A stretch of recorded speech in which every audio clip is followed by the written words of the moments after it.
દિવાળીના પાવન પર્વે બોડેલીના શ્રી રામ ચોક ખાતે ભગવાન શ્રીરામના આગમનનો ઉત્સવ ભવ્ય રીતે ઉજવાયો હતો.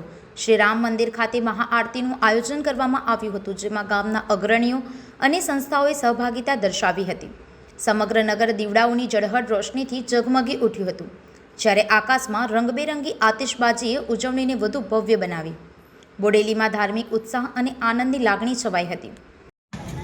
ઝળહળતા દીવડાઓથી અને વિવિધ પ્રકારની રોશનીઓથી ઝગમગાટથી જ્યારે બોડેલી નગર રોશનીથી ચમકી રહ્યું છે, ભગવાન શ્રી રામના આગમનનો ઉત્સવ એટલે દીપોત્સવ, દિવાળીનો તહેવાર બોડેલીમાં શ્રી રામ ચોક સ્થિત ભગવાન શ્રી રામના આગમનને અમે બધા આવકારીને પોતાને સૌભાગ્યશાળી સમજી રહ્યા છે.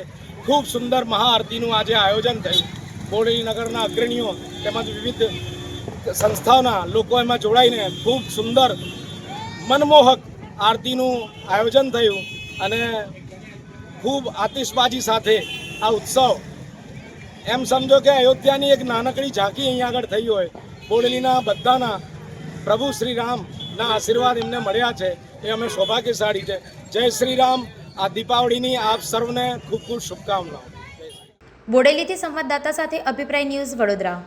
વધુ સમાચાર જોવા માટે અમારી યુટ્યુબ ચેનલને સબસ્ક્રાઇબ કરો અને જોડાયેલા રહો ફેસબુક, ઇન્સ્ટાગ્રામ અને ટ્વિટર પર.